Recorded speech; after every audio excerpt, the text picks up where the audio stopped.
¿Qué tal? Buen día a todos.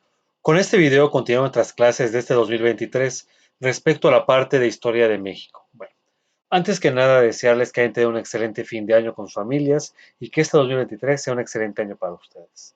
Bueno, si recordamos entonces en las últimas clases que tuvimos en la normal, y bueno, en las últimas clases a distancia también estuvimos hablando un poco sobre las culturas prehispánicas, sobre la parte importante de las culturas de cada uno de los tres horizontes importantes y específicamente sus aportaciones al mundo, la parte académica, la parte cultural, la parte religiosa, sus dioses, la parte política, su aportación hacia el mundo actual y la relevancia de estas mismas culturas en el devenir del pueblo de México.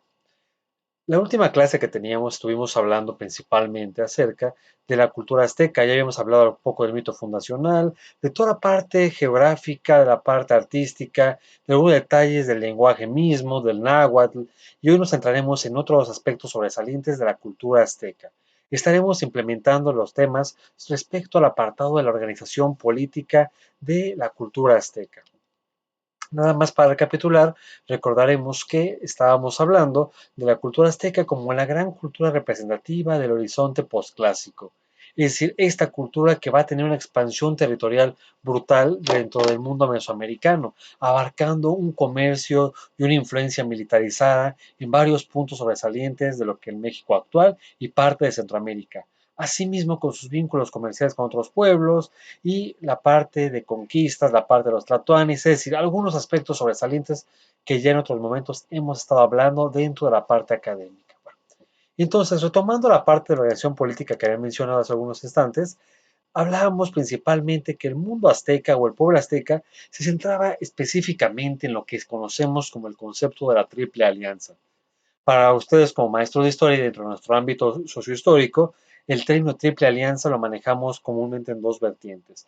Ya habíamos mencionado que la principal para nuestro momento de estudio en este momento es dentro del mundo azteca, ¿no? Porque tenemos la otra triple alianza, que es una de las facciones o de los bloques de la Primera Guerra Mundial, ¿no? Pero para el tema que estamos abocándonos, la triple alianza, específicamente como una alianza militarizada, política, económica de tres ciudades o estado, que eran los principales exponentes o focos de esta época, lo que es Tenochtitlan, Texcoco y Tlacopan, ¿no? En este aspecto. Y estas tres ciudades-estado se van a unir para generar algunos beneficios económicos, políticos y militarizados en detrimento de los demás pueblos cercanos aquí en esta época, ¿no? Aquí el punto de esto, pese a que al inicio de toda esta conformación estructural política tenemos a tres grupos, la realidad es que Tenochtitlan va a ser la que sea la gran cabeza, el gran eje o la gran exponencial o exponente, perdón, en este momento directamente, ¿no? Como el socio dominante. Son tres, pero Tenochtitlan va a ser la cabeza preponderante de esa triple alianza, ¿no? Y bueno, entonces, cuando llegan los españoles a México directamente, el territorio principal va a estar dominado por Tenochtitlan y los demás de la alianza habían formado papeles complementarios de apoyo, de estructuración, de otro tipo de situaciones que también eran un apoyo muy importante, principalmente Texcoco en este aspecto, ¿no? Que estamos mencionando. Pero no perdamos de vista que Tenochtitlan va a ser la cabeza de toda esta gran unión de la Triple Alianza, ¿no? Aquí hablando de la cabeza directamente, ¿no? Es decir, el personaje azteca que más poder detentaba en su puesto, es decir, el conocido como Huetlatoani, ¿no? O popularmente en el ámbito académico lo ubicamos como Huetlatoani, aunque el nombre completo Huetlatoani, ¿no? Directamente hablando de este personaje, que se puede traducir de muchas formas, siendo las principales el que habla, el que tiene la palabra, y como tal, bajo este parámetro, si lo entendemos de esta forma, aquel que tiene el don de la palabra, es decir, él habla y los demás callamos, los demás escuchamos, él tiene el don de la, en teoría, si habláramos académicamente como maestros, el don de la elocuencia, el don en el que sabe decir, expresar, manifestarse, y que su palabra es voluntad divina, ¿no? Directamente hablando, que entonces el Tlatoani va a ser este personaje que hable, los demás se callan, que los demás escuchamos, ¿no? Y como tal, este dignatario azteca tenía un poder supremo, ¿no?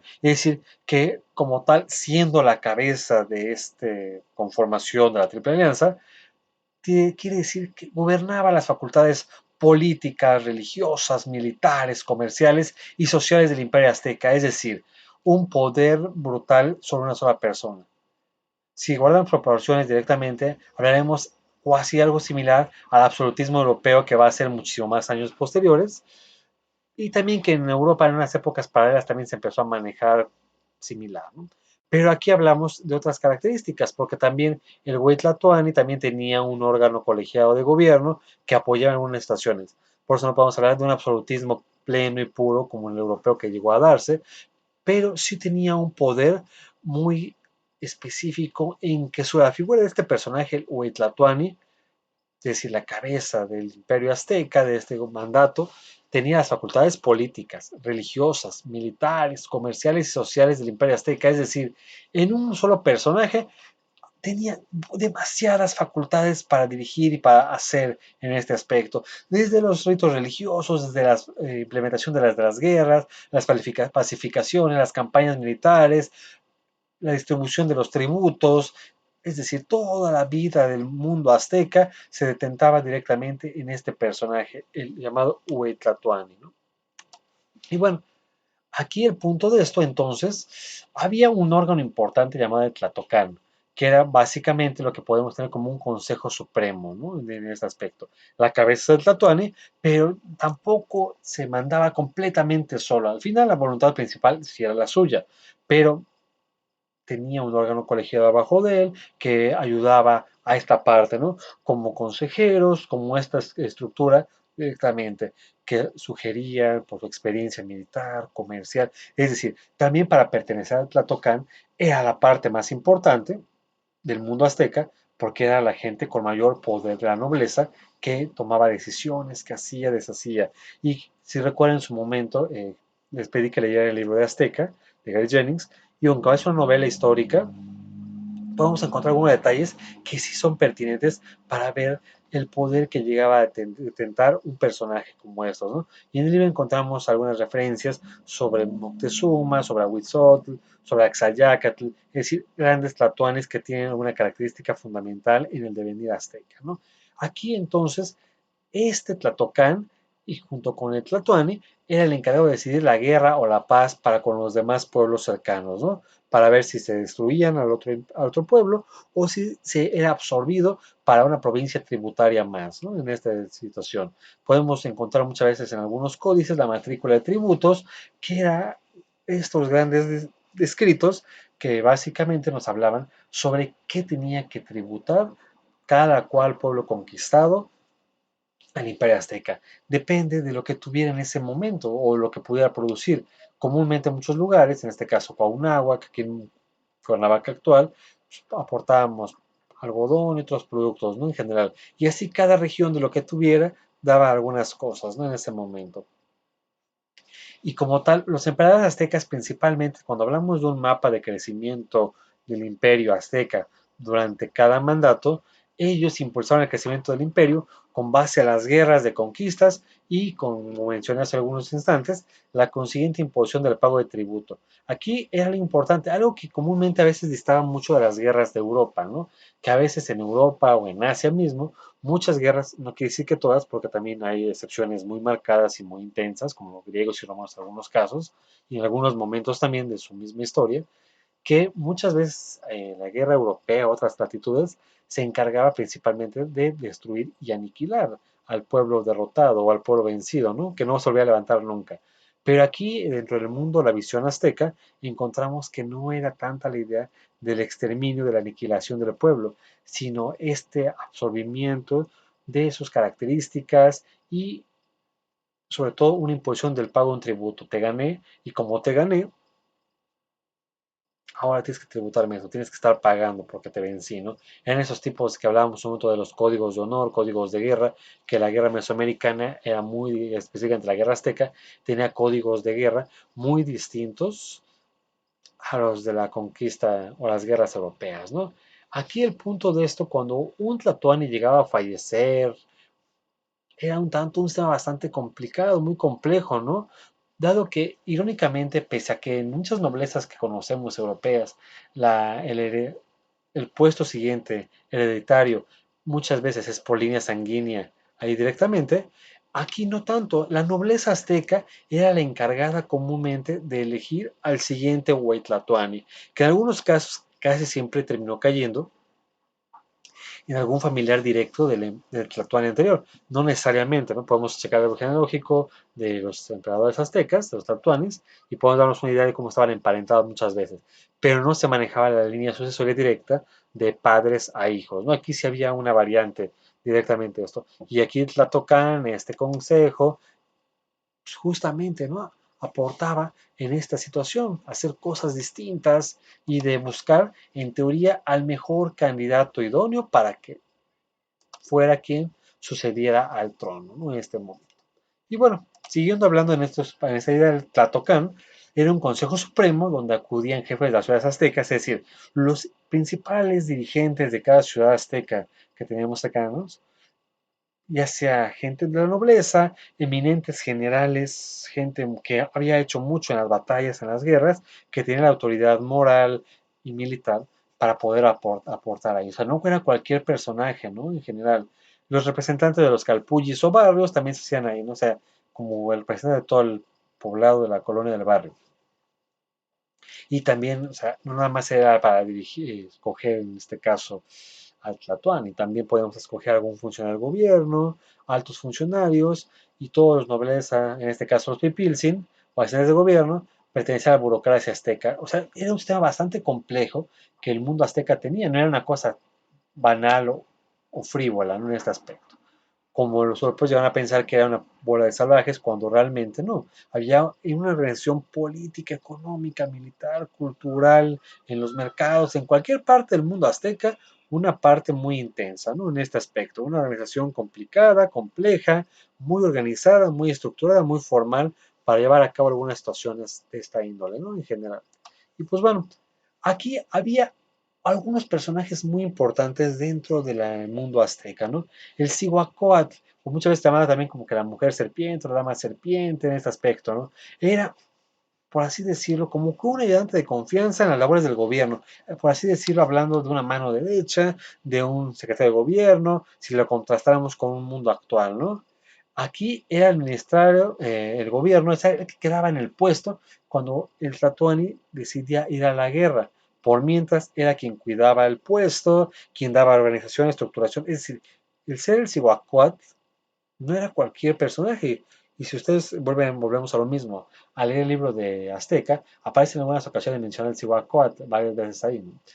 Y te das cuenta que era un personaje con un poder, con una influencia durante la visión azteca y el mundo brutal, ¿no? Era una persona que estaba ahí justamente, ¿no?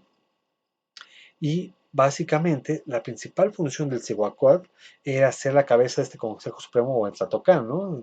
Y tenía obligaciones religiosas, políticas y militares en ausencia del Huitlatoani. Era el segundo al mando directamente, el secretario de gobierno. Y si habláramos en un mundo político democrático actual de otros países del mundo, hablaríamos como de un vicepresidente también, ¿no? En este aspecto. Pero aquí era una figura de alto poder y de alta confianza respecto al mundo azteca. Bueno, prosiguiendo, ¿no? Tenemos también otros personajes aquí, ¿no?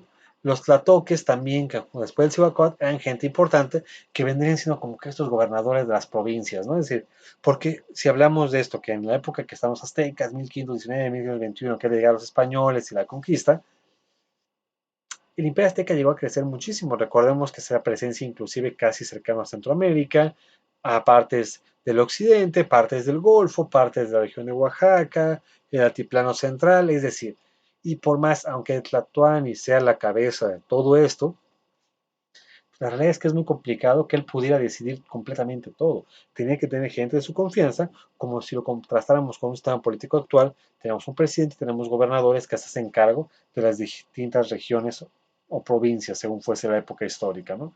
Y aquí los tlatoques eran estos, por así decirles, gobernadores de las ciudades o provincias aztecas. Obviamente, para ser un tlatoque necesitabas proceder de la nobleza, ¿no? Cualquier personaje tenía acceso a este nivel político y jerárquico, ¿no? Directamente. Esto por un aspecto. Por otro, directamente también tenemos a los Tlacoscatl y Tlacatecatl. Es decir, estos generales aztecas eran las cabezas, la élite del mundo militarizado azteca, ¿no? y eran quienes guiaban la guerra cuando el Tlatoani les decía, va a haber guerra, y en este caso, el Tlacoxcatl y el Tlacatecatl, es decir, estos personajes eran los manos armadas del Tlatoani o el Tlatoani y demás, organizaban el ejército, las tácticas de guerra, es decir, eran gente que había estado en la guerra muchos años y que conocían al hecho al revés la región geográfica, las ventajas, desventajas como tal, ¿no? Y eso sí, era muchas veces en este aspecto una antesala para poder convertirse en un tlatoani. No quiere decir que siempre lo fue, pero en algunos casos, muchos tlatoanes que llegaron a este puesto es que antes fueron estos jefes generales militares pesados, ¿no? Es decir, porque ya tenían toda la autoridad, todo el conocimiento, se habían ganado la victoria y demás. Eso sí, eran responsables de las victorias y también de las derrotas. Muchas veces también terminaban pagando con su vida que llegaran a perder una batalla, ¿no? Porque era una cuestión brutalmente de honor que se llegara a dar. Tenemos también un sistema político y legal dentro del mundo azteca. También había un juzgado, por así decirlo, que nos hablaba de esto, ¿no? Estas figuras del Tizocinahuatl. Es decir, este personaje nos hablaba mucho de que había una cabeza que podía dirigir y que era como que el gran encargado de elucidar los aspectos legales, ¿no? Del mundo azteca. Porque también había normas, había reglas, había justicia, había quien se encargaba de impartir la justicia como tal, ¿no? Y obviamente tenemos un cobrador de impuestos, un juez y fiscalizador que va a ser el encargado de toda esta pauta, ¿no? El Tecutli es este personaje que nos va a hablar respecto a este aspecto, ¿no? Era quien llevaba su tabla de matrícula de tributos, fiscalizaba muy al dedillo, muy específicamente el correcto pago de los tributos de cada zona, de cada región, ¿no? ¿Qué pasaba? Y obviamente eran gente con un poder económico brutal, ¿no? Como habían hecho un servicio muy grande al mundo azteca, también como premio, se les daban grandes extensiones de tierra y con esclavos de habidos ganados en alguna batalla, ¿no? Principalmente por servicios prestados a el mundo azteca, ¿no? Vamos bajando poco a poco de nivel, ya hablamos del Tlatoani, de los jefes militares, de los jueces, de los fiscalizadores económicos, y tenemos que en los calpullis o barrios también está el jefe de este calpulli, ¿no? O sea, todavía tenemos algunas regiones que, por ejemplo, en Tepoztlán, en muchas comunidades de México y de Morelos específicamente, no les decimos colonia, les decimos barrio, ¿no? De ahí viene ese término todavía de este aspecto, ¿no? Y que como en los barrios siempre encontrábamos gente con un parentesco familiar, ¿no? En este sentido. Entonces, bajo este parámetro, era el jefe que tenía la autoridad sobre toda esa familia o esas familias de esa región y demás. Y era el Calpuyec, o el Calpulec, como querramos mencionar, ¿no? El Calpulec, dirigente del Calpulli, ¿no? Del barrio azteca. Y había muchísimos barrios por todos lados, ¿no? O sea, era esta persona que tenía el conocimiento pues, de las necesidades del barrio, del pueblo, de la comunidad, de este tipo de situaciones que podemos estar hablando, ¿no? Todo el tiempo. Bueno. En la parte económica, la estructura económica azteca era importante, ¿no? Porque al fin y al cabo, como cualquier pueblo de esta época a nivel mundial, tenemos una importancia que cuando habláramos un poco más adelante en la carrera, cuando hablemos de historia más moderna, hablaremos de la época de administración, del siglo XVIII, siglo XIX, que muchos teóricos empiezan a manifestar que una frase que se volvió como un mantra sagrado, ¿no? Un país es tan rico como rico sea su campo o fuertes a su campo. Es decir, mi país será tan poderoso como tan fortalecido esté mi campo. Y por ellos fue una máxima brutal, ¿no? Es decir, los países se manejaban en función de la riqueza de su campo, de la agricultura, de la economía que salía de sus parcelas y demás. Pasaron los años y ya en la actualidad ya no es tan relevante esto para muchos países. Muchos exportan calidad, muchos exportan tecnología, es decir, y sus áreas de cultivo pues, no son tan poderosas, ¿no? Pueden comprar los cultivos a otros países de otra economía más baja, mientras ellos venden tecnología, venden calidad y demás, ¿no? Entonces aquí el punto de esto es que los aztecas se hicieron poderosos básicamente por su producción agrícola que hasta la fecha sigue manejando algunas partes de Xochimilco, las llamadas chinampas, ¿no? Estas verdaderas islas flotantes en toda la extensión del lago que teníamos, ¿no? Y todas las subdivisiones del lago que podemos hablar, ¿no? Y eran estas ideas, las chinampas, estas islas de cultivo, que dentro del agua se metían pilotes o troncos de madera amplios parados para poder hacer un piso firme. Ya sobre estos pilotes poníamos tierra que se iba enriqueciendo con la humedad misma del agua, los pilotes quedaban un poco flotando, bueno, no tanto flotando, pero sí casi cercano a la superficie, para que sobre la superficie se pudieran hacer estas camas de tierra y se podía sembrar sobre ellas, ¿no? Enriquecido y demás. Y como todo el tiempo estaba húmedo esta parte, ayudaba muchísimo. Y era una tierra muy rica, muy enriquecida, que todavía en pleno siglo XXI, si vamos a Xochimilco, algunas partes, podemos encontrar la parte de la producción de las flores, la producción de varias situaciones que permiten este crecimiento importante. Y entonces el mundo azteca era brutalmente agrícola, ¿no? Como muchas culturas. Y se regaban solo a este aspecto, como puedo mencionar, ¿no? Y podemos reponer el suelo como todo el tiempo, ¿no? Porque al fin y al cabo, como sacaba el limo vegetal del fondo del lago, de algunos lugares, se ponía en la parte de arriba, es decir, no nada más era aventar tierra por aventarla, ¿no? Era una tierra enriquecida y que podíamos estar rotando los cultivos y demás, ¿no? En este aspecto. Y como tal, o sea, da una variedad de productos brutales, desde calabaza, cebolla y obviamente todas las variedades de maíz que podemos encontrar en el mundo azteca, ¿no? En este momento. Es decir, esto de las chinampas era un invento prodigioso a otras partes del mundo donde pueden trabajar, pueden gozar, porque al fin y al cabo, como recordamos los aztecas y la Ciudad de México, está constituido sobre un lago gigantesco que tiene sublagos en varias regiones, ¿no? Pero así que al utilizar el lago como una fuente de consumo brutal, el mundo azteca tiene una alimentación muy variada, muy rica y que te permitía la variedad de cultivos durante todo el año, ¿no? Era un pueblo bastante organizado para este aspecto, ¿no? Tenemos como la calabaza, el maíz, el cacao, maguey, se produjeron infinidad de cultivos en el mundo azteca, es decir, había una variedad brutal para la cosecha, ¿no? En este aspecto, y que hasta la fecha podemos verlo, ¿no? Directamente.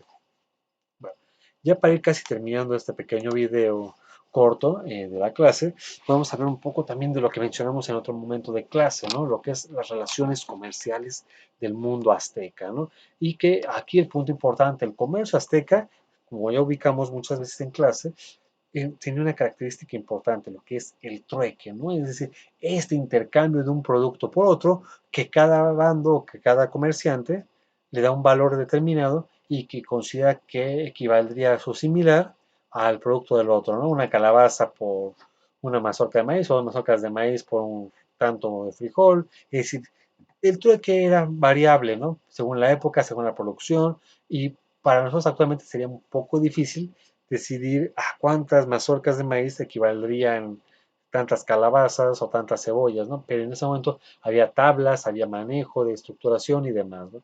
En la actualidad ya no es tan común el uso del trueque, pero algunas comunidades todavía en Zacualpan de Milpas, aquí en Morelos, se hacen algunos eventos cada cierto tiempo, donde la comunidad ya está acostumbrada a que baja de algunos cerros cercanos y lo que ellos cosechan ya lo truequean realmente, o sea, no manejan dinero, ya saben directamente de a cuánto equivale que las acelgas o que lo que cada quien produzca directamente en sus campos, ¿no? Ciruelas y mucha gente que de bajos recursos todavía en estas comunidades lo maneja, lo que produzca su patio en este sentido, ¿no? Frijol, ejote, calabaza y lo cambia por carne en el centro del pueblo, por lo que otra persona le pueda proveer, ¿no? También. Es una práctica bastante interesante según tienen la oportunidad de verla, es bastante interesante, ¿no? Es decir, aquí obviamos y eliminamos la parte del papel moneda o el metálico para hacer intercambio, ¿no? Y como tal, ¿no? O sea, aquí el punto de esto es que también había ferias importantes porque había productos que extraían de tierras muy exóticas que no se producían en esta parte, frutos, animales y demás, ¿no? Es decir, de otras regiones del Imperio Azteca que era tan grande, y como vimos en otro momento, a estos grupos les denominábamos postecas, estos personajes que hacen un intercambio comercial de un lugar a otros grandes comerciantes y que también se enriquecían por esto, porque también era complicado, era complejo poder traer mercancía de esto. Obviamente siempre había problemas, ¿no? Es decir, había algunos jueces que trataban de poner orden para que no hubiera un robo, algo violento en este aspecto o un aprovechamiento de unos hacia otros, ¿no? Pero como aquí en México no se manejó, bueno, en la época mesoamericana no se manejaba el dinero como metálico, sí se manejaba el polvo de oro, otro tipo de situaciones, pero ocupaban el grano del cacao como una moneda de cambio, ¿no? Pero no nada más esto, cañones de pluma de ave rellenos de oro, es decir, lo que hablaba yo en este momento, así como eran unos llamados como cartuchos, un paquetito con plumas hecho, pero lleno de polvo de oro, ¿no? En general. Y era una forma muy valiosa y demás, ¿no?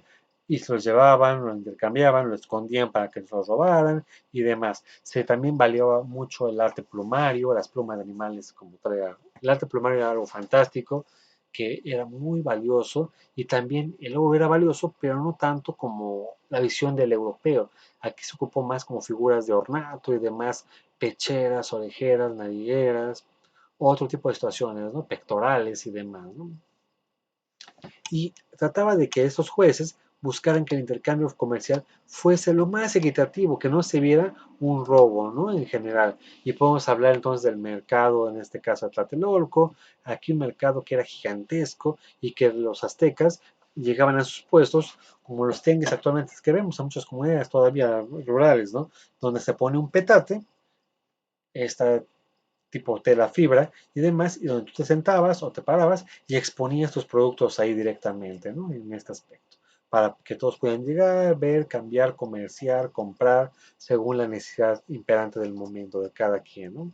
Y bueno, aquí importante es que el pueblo azteca fue un pueblo escultor muy avanzado, muy avesado, muy intenso en esta situación, ¿no? Y comúnmente, casi siempre en sus monolitos o en lo que se llegase a esculpir, o en barras, lo que fuera, se eran de los dioses, de los reyes, o en este caso los tlatoanis y demás, ¿no? Y también se ocupaban huesos de animales para cosas comunes, ¿no? Muchas veces. Pero eso sí, era un pueblo con un alto sentido de sensibilidad para buscar representar esto, ¿no? Que obviamente los europeos, cuando vieron las vasijas esculpidas aquí, los cántaros, tripoides y demás, pensaron que eran cosas monstruosas, ¿no? Por las figuras de un Tlaloc que tuviera orejeras, narigueras, o algunas estaciones afines o similares, ¿no? Es decir, pero realmente las escenas que podemos encontrar de esto, que es brutalmente interesante, ¿no? Con lo que se puede encontrar.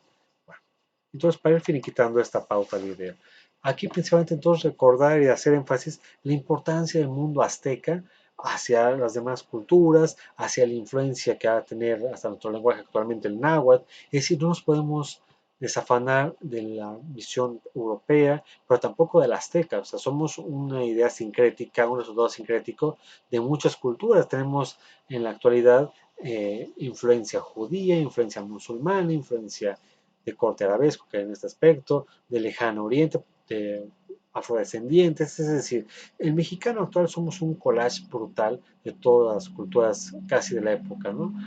Que estaban imperando en el mundo. Y como tal, no hay que menoscabar uno ni enaltecer a otro en este aspecto, ¿no? Somos un mosaico multicolor brutal de todo este aspecto. Terminamos este video y continuamos la siguiente clase y esperando que se encuentren bien y cualquier duda seguimos en contacto. Que tengan un excelente día y nos vemos. Buen día a todos.